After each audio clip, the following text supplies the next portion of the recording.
Hey, this is Jason. I also go by Silkhide on the channels, but I run a lot of the games at the new Champions universe, and I'm going to just record some of my workflow in the Unity development system or game system, and how I get assets from Unity into Tabletop Simulator. It's not very difficult.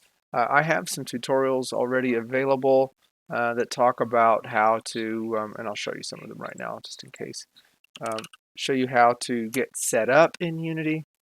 And in my content, you can see a couple of, well, a lot of our scenes and stuff that we do. But see if I can actually find the one that I'm referring to. I'll post a link as well so you can see. But there is a I'll just go to my channel so you can see it that way. There are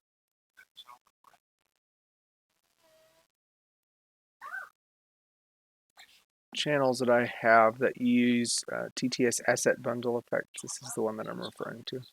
So if you, okay, for anybody, this video, and I'll put the link out there, this basically gets you going with TTS and Unity. So if you're just totally unfamiliar with what I'm talking about, you can watch this video. But for now, what we're going to do is use a asset that Unity just gave away for free. Actually, it's called the Moon Glow Village. I'll post a link for this as well. But if you were to go just to the main page of the Unity Asset Store today, this is the 17th of December, this asset, when you go shop on this Moon Glow Village is free. You have to type in this Moon Glow coupon code. I've never used this asset before, but I like the polygon style assets just because they are smaller and easier to work with. Hyperrealism takes a lot of memory and a lot of processing speed, I think. So anyway, so I have I've purchased this gift. I've purchased this asset, and it's in my my assets now. So this Moonglow Village, I'm just going to open it in Unity. So it's in my package manager. Now you can adjust the tabs in your Unity screen. Typically, you're on this scene tab. All of this can be adjusted. The screen size, a lot of people like to have bigger screen size, but it doesn't really matter. I like to have bigger folder size down here so I can see what I've got of my assets. But you can change that view pretty easily, I think. I don't know exactly how to do it, but I think you can change the Windows layouts, 2x3, 4 split, and all that good stuff. This is just what I like. These tabs up top are just different things that I've added, and Package Manager is one of them. And I think it's, yeah, Package Manager. That's the one that I'm referring to. So if you don't have Package Manager on your tabs up here, you can go to Windows, Package Manager, I think. So I'm going to close all. I didn't do it. It doesn't matter. You need to get to the Package Manager in your Unity file. And then it's a 845 megabyte file. I'm going to download it. It requires 2019.4.14. I have, that's the last stable, I think that's the last stable release that works with Tabletop Simulator. So I'm going to download this. If you see that the supported Unity versions are like 2021 or more recent, it's not going to work with Tabletop Simulator. So you need to always check the packages that you're looking at, that you're working with, to see if they work with the 2019.4 better. And you can see that, so when you go to the something in Unity, you can see the release supported Unity versions here. This is kind of important. Everything, if you're going to go buy something, don't spend money on a thing you can't use in Tabletop Simulator. If that's your, if that's your goal, which is clearly mine, to get Unity assets in Tabletop Simulator. So I'm going to start downloading this. Depending on how fast your connection speed is, it may take a little bit longer. I'm going to pause it right now and then come back once it's done downloading. All right, we're back. This is downloaded now, so you could download it again, but the import button is available. So I'm going to press import. When you press import, it's going to bring up a little side tab. Should bring up a side tab. That let's see if I can find it somewhere. Where is the import?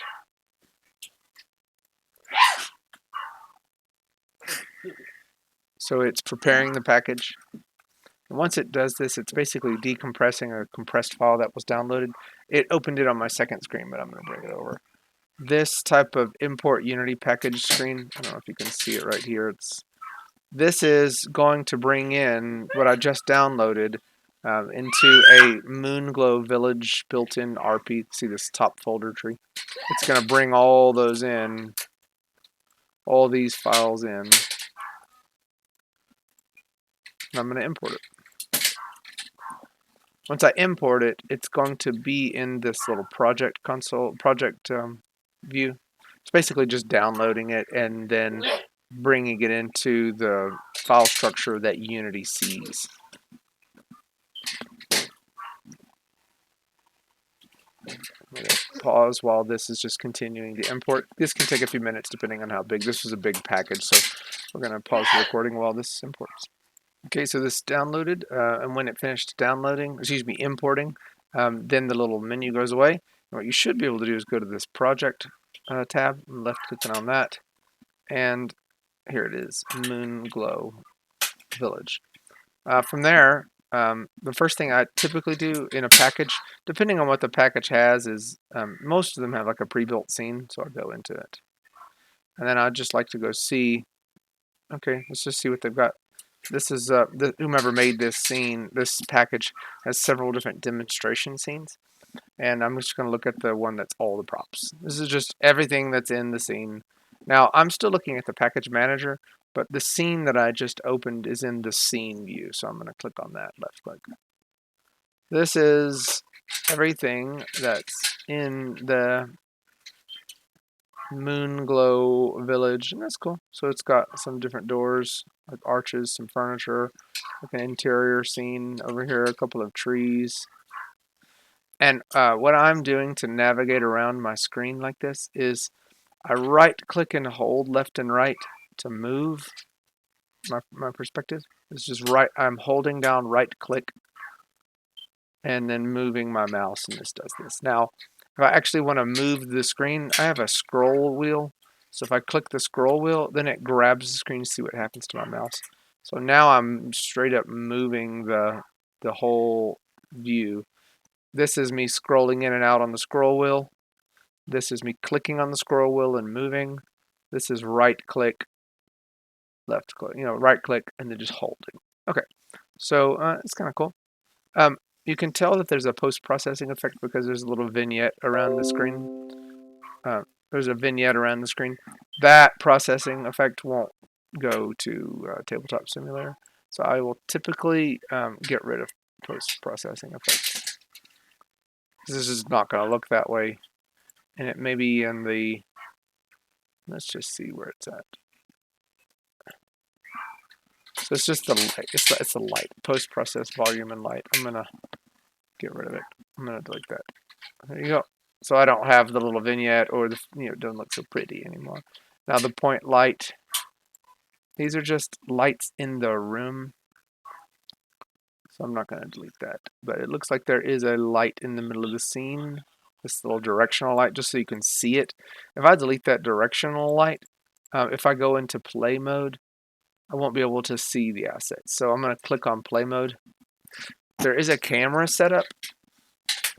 So I should be able to see still. But if I were to take this camera off and then go to play, it wouldn't even let me because I don't have a way to view the screen in play mode. When you press play up top of the middle of the screen, it takes you to the game screen. This is as if you were playing a game. That's basically what Unity is a game platform. I could go back to the scene. Even in play mode, I could go back to the scene screen and look around. and do stuff. And you can see the view of the camera, what the camera will see. That's where it is right there. And if I delete that camera, then you don't get to view anything anymore. So that's why I don't delete the cameras. You have to have a camera set up to be able to look at what you've done in Unity. Now, I am in game mode playing, and I'm looking at the scene. If I change something here, like I delete one of these houses, nonsense or whatever, delete a bunch of junk off that house. It looks terrible now. Well, whenever I take out of game mode, that those changes are not done. Any changes you make when you're in play don't keep to the scene. So if you really want to delete that house, do it in scene mode where you are not pressing play. Okay, I'm gonna change the scene and I'm gonna go to Moonglow Village scene main at night. It's in this bottom half of the screen. They were showing me all the props. This is probably something they've set up. I'm not gonna save what I just did. Let's see, I'm trying to load a scene. Oh, cool. So this is they must have built a terrain with a terrain builder. Yeah, in Unity. They got lots of trees. Looks kind of cool. Oh, it's a Christmas scene. They have to have a post-processing effects again. Again, none of that will work in Unity. I mean, in Tabletop, so I'll delete it. It's still a cool looking scene, but it doesn't have the kind of grit that it used to have. So this is cool. Little scene. It looks like all these lights, these are fine. Tabletop Simulator will work with these lights, so you can just keep them. The camera, when you are trying to get something from Tabletop Simulator to, from Unity into Tabletop Simulator, you do have to, you can't try to bring the camera over to Tabletop Simulator, so you try to deal with that differently. Now, what I always like to do is make sure that my assets, so I'm going to go click on this house, and I'm going to press the letter F. So whenever you click on an asset in your window over here, if you press F when you have it selected, it will take you to that thing wherever it is. It's like focus, I guess. So I'm going to house 4. I'm going to focus it. Try it again. Yeah. Apparently I'm having to click off of it somewhere. Click house 4 and then F. It's a nice little tool to help you focus on what you're after. Now, what I'm going to do here is I'm going to make sure that these shaders, so here I am on the right-hand side of my screen, making sure that the shaders are standard. If there's some fancy-fangled shader, those don't translate into Tabletop Simulator. Most oftentimes don't. So I just go through and check and make sure that all the shaders are standard. Sometimes they will have weird, those are standard. I'm going from the left-hand side hierarchy screen, clicking on the assets with my left click, and then it updates the asset on the right-hand inspector to see if the shaders are all standard. If they're not, then I've got to go change it. See, all standard, standard. I do that because if it's something like sprites, or no, sprites are fine, tessellate, whatever, you've got probably a gazillion shaders in Unity. A lot of those aren't supported by Tabletop Simulator, and so if a GAF custom shader is selected, when you compile that and try to bring it into Tabletop, it's just gonna it won't appear. Like it'll look funky or it just won't work at all. A lot of the coolest asset bundle effects in Unity use custom shaders that don't translate into Tabletop Simulator, so you got to be careful about that. It looks like this whole thing is made with standard shaders, and typically I would take the time and go through every one and make sure they're standard, but it looks good, so I'm just going to keep it the way it is. All these trees, see that? There's a snow shader, modeler environment snow. That's not going to come over, so what I'll probably do is change that to sprites default. That looks terrible. So let's try something else. We'll just do standard. Yeah, standard is fine. It's not going to be as cool as the other one. I know that. And that same asset is used all around, so I don't have to go change it every time, right? So it changed snow everywhere to a standard shader. Okay, now the only other thing I'm going to try to do, Tabletop Simulator doesn't deal well with terrain assets, and so what I have is a terrain to mesh little app, or I bought this off of Unity, so I'm gonna work with it. So I'll show you how that works. And so I'm gonna take the terrain that's here, and I'm just gonna bring it into my terrain to mesh, and I'm gonna do snow scene. Just wanting it to be a different folder where I'll find it. I'm not going to export trees because the trees are in a different folder already. If the terrain that was built had trees in it, then I would want to export the trees. But the trees are already individually placed there outside of it. So I'm going to generate this. And basically, I'm taking the terrain that was built in Unity using Unity's terrain engine, and I am turning it into an object. It's a really cool tool. You can find it on Unity Store, terrain to mesh, and it's just it's a little like a plugin that you need to, if you want to, or it's mesh to terrain. I forget what I call it. Where is it at? Terrain to mesh. And then whenever you download it in your package manager and you import it, it works just like any other asset bundle. But whenever you run it, it's a plugin that becomes a window up here. So I have it selected so that it will hide the source terrain after I have converted it to this new one. So if I go back to my scene, I could hide my terrain that I just created, and now there's nothing there. And then I could unhide this. I don't know that I can. But this is what Unity built. This is what I just converted. What I just made here will work in Tabletop Simulator. It's not beautiful, but it's something. We'll see. Okay, I'm going to create an object now, an empty object, and I'm going to place all of the things in it, except for the cameras, because the cameras don't compile in. Now, do you see what I just did? I took the things, I am pressing Control and left click, render. The render is just all the lights. This developer has, they like to put all their lights in a specific object called render. And then the structures is another one, has a whole bunch of stuff in it, which is all the houses and the windows and the roofs and all that stuff. I'm going to take that, I'm going to take the render, and I'm going to take all the trees. I'm left clicking and selecting and holding down Control. So I still have Control selected. I'm going to move that into the game object.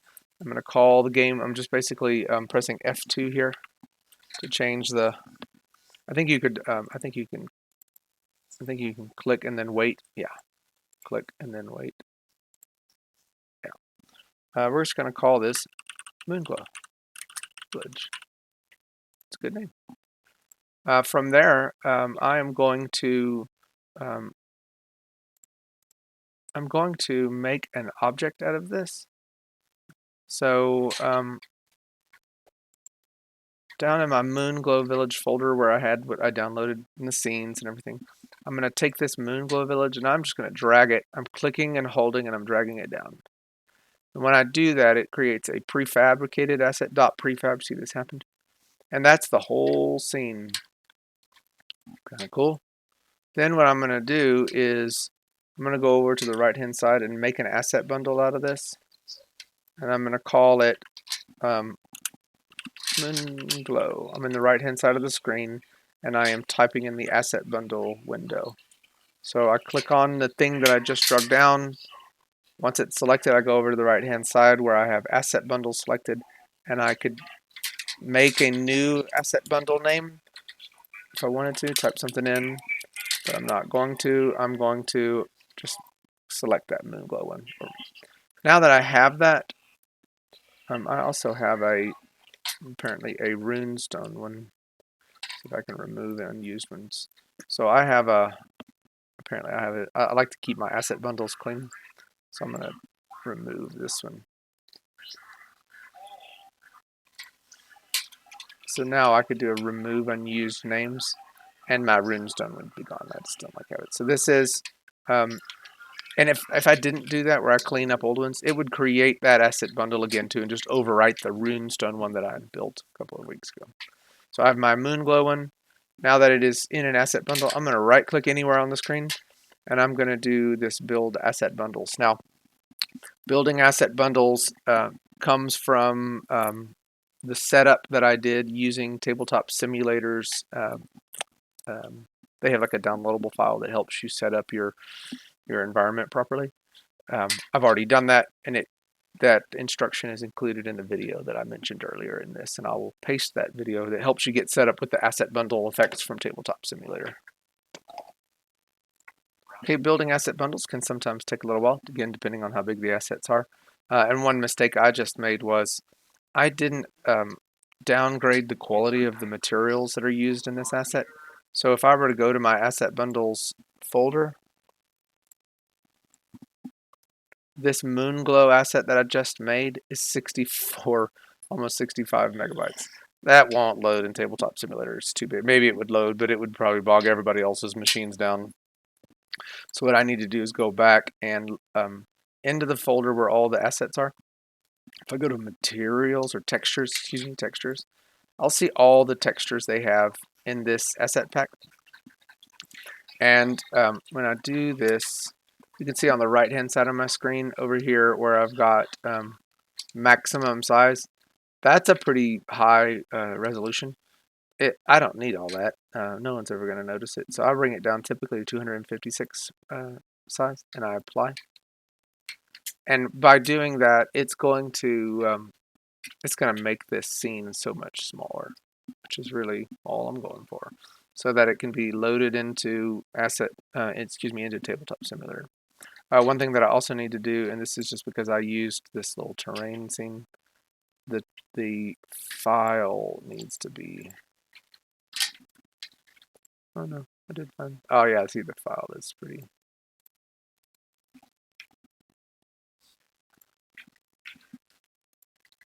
Okay, so now that I have updated the size of all of the textures to be smaller, 256, I'm gonna remake that asset bundle. I don't have to pull it back down again. The underlying textures is what I needed to fix.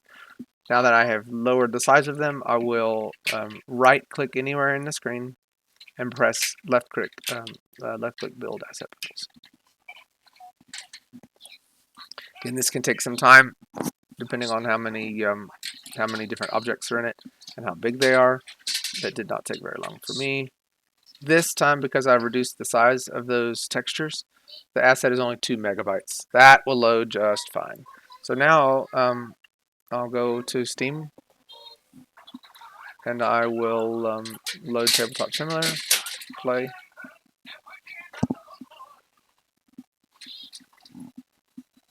And let's see. Lovely blood splatter sound. Thank you, Tabletop Simulator. And if you haven't already turned off the music sound, you can go into where is it at? Where you can do it. Sound, main menu volume. You can turn this all the way down. That must have been a joke amongst the Tabletop Simulator people to have this annoying. That's just terrible. So yeah, turn that nonsense down. Anyway, I'm gonna create just a blank table, single player. It doesn't really matter what the table looks like because I'm gonna put. So here's what I'm doing. I'm going to left click on objects, left click on components, left click on. What am I thinking? Left click on custom, left click on asset bundle, and then just left click anywhere on the screen. And then because you could place multiple asset bundles, just do it once and then press escape. That's how I get out of that. And then I'm just going to tell it where it is. Browse local files. And I'm going to my asset bundles where I placed it. The Moonglow one is the one I want. Make it cloud. If you make it local, no one else will see the asset but you if you're playing with people online. So put it in the cloud and then upload it. I've selected generic as the type. If I'm doing something like a token or person, I'll make it figurine, but it's a generic. The material has lots of impacts, but one of the ones that annoys me most is the sound. And so I'll typically make it like wood so it doesn't make this nonsense sound. But it has other um, physics and graphics and gravity impacts if the materials that you use. So once I've chosen that, then I press import. And then I will press import and let's see what happens.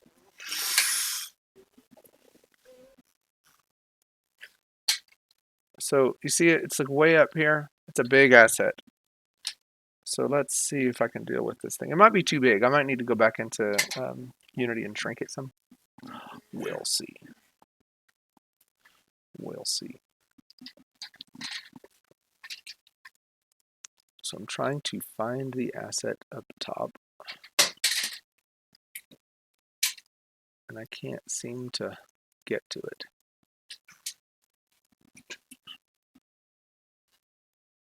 Let's see what I can do.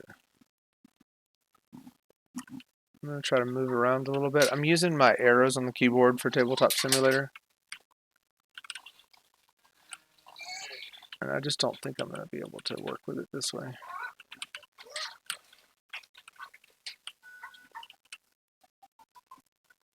I probably just need to shrink it some. Okay, cool. I will exit out of this because I can't get to it. So I'm going to go back into this. And what I'm going to do is I'm going to change the position of this is crazy too. That's probably why. I'm going to make it zeros. So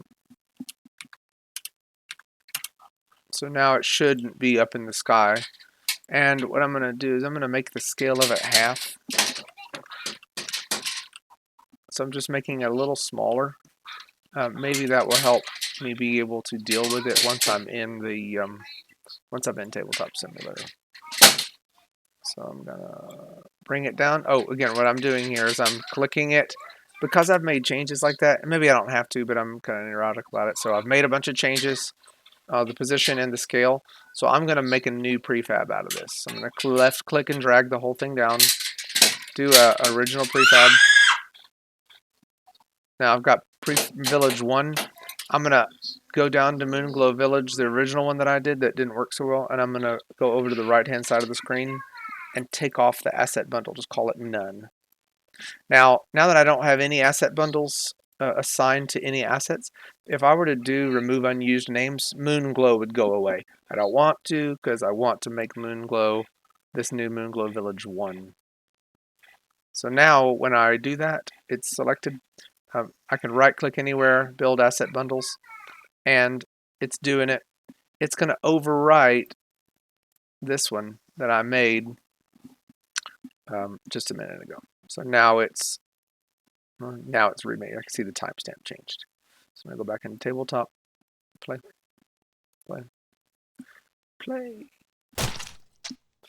Disgusting.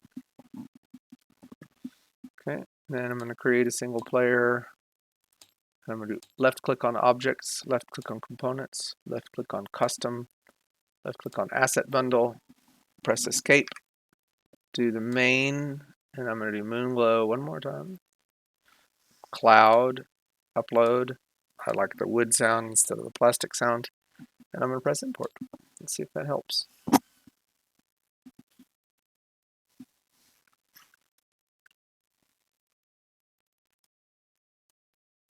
So I'm moving around just to see if it's put in a weird place. And again, it has. And can I? Oh, I was able to select it. So it's selectable now. Hey, that helped. So the hands on this asset are in the middle. So now I just got to click and drag and then bring it down. Now that it's here, I should be able to drop it. So it's falling.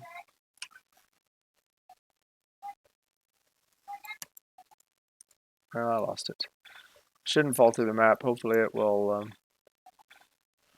Come back up to this top again. This is the problem of dealing with big assets in Tabletop Simulator. Sometimes you can't. Sometimes you can't grab them so easily. I know I may have lost it. Did it fall through the sky?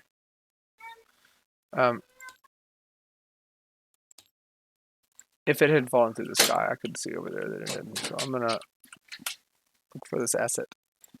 So I am searching for the asset, and I'm using just my screen controls in Tabletop Simulator to look for it.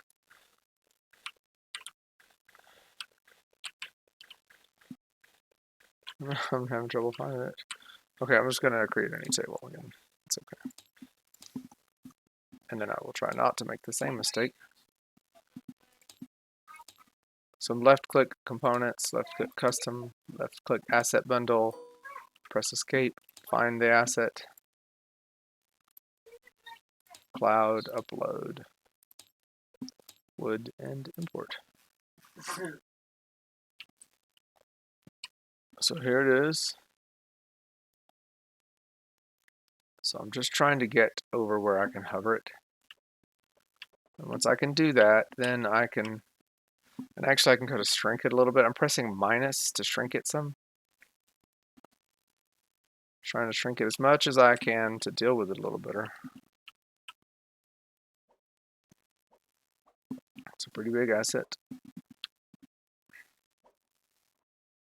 I'm just pressing minus and minus and minus to try to get it to where I can work with it. And now I'm going to let it go, and hopefully it doesn't drop through. And it does. It's probably because I don't have a collider on it. That's frustrating. So probably what I need to do is, I'm going to get out of this. I bet that the terrain doesn't have a collider. So what I'm going to do is I'm going to add a mesh collider. And let's just see if that helps. See what I did? I did add component, and I looked for collider, mesh collider, and it's going to, hopefully now it won't just keep falling through the screen because there were no colliders on anything. And it kind of needs that. So I'm going to do the same thing I've done previously. I'm going to left click on the actual asset, the object, create an original prefab. I'm going to make it moon glow asset bundle, and then I'm going to remove the old one, and then I'm going to right click and build asset bundle. Let's see if this helps.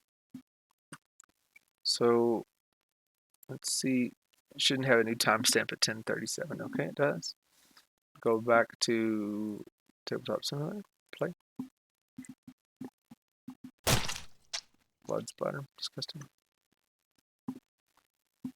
Create single player.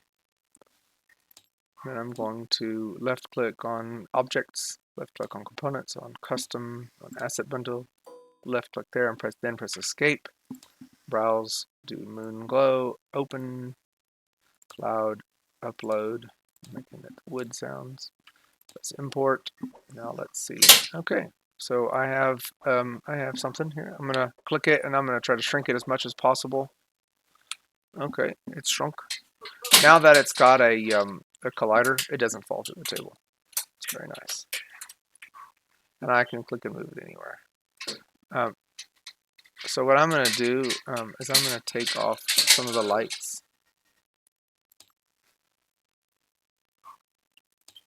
Well, it's still kind of cool.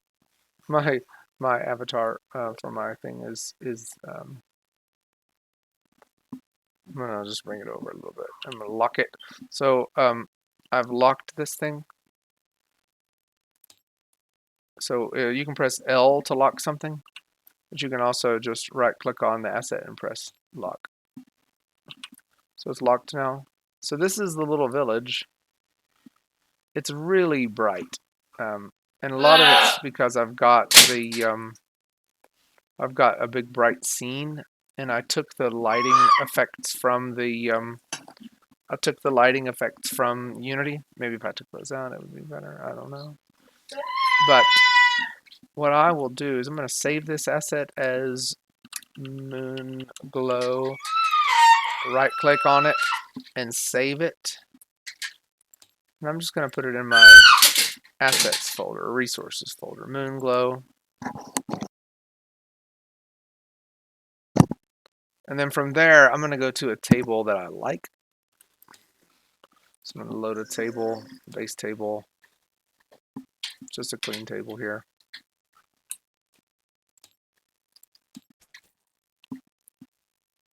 And I think this table has Brennel's hero mod on it, which is awesome for champions. If you play the Hero System Champions game, this is a good one. It's a good mod for it, at least. And then I don't have my lighting thing in here. Darn. Thought I did. Maybe I can. Yeah, maybe I do have a change color, become the GM. Yeah, I do have a lighting thing, which is nice. So what I will do is I'll bring in that asset now. So I've left click on object, save objects, and I'm just going to do that Moon Glow. It's enormous. I'm unlocking it. It's falling through the sky. It did not fall through the sky. So I'm just going to bring that down a little bit. Let's see what it looks like on our big table.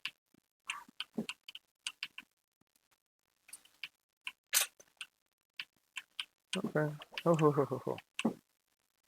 So I'm going to just lock it right there. And I should be able to change the lighting intensity here. Just make it midnight. Yay. Look at that. So now that I've just made the lighting intensity better, we could go in there and just put a whole scene together if we wanted to. Like if I wanted to have a hero in here. I know most people wouldn't think she's a hero, but Maven thinks of herself as a hero. So now Maven is standing outside of a house and is about to go in there and destroy them. Ooh, gross. So that's a way to bring in assets. I'm probably going to work a little bit more on something else a little bit later, so I may post another scene. But for now, hopefully it was a helpful tutorial.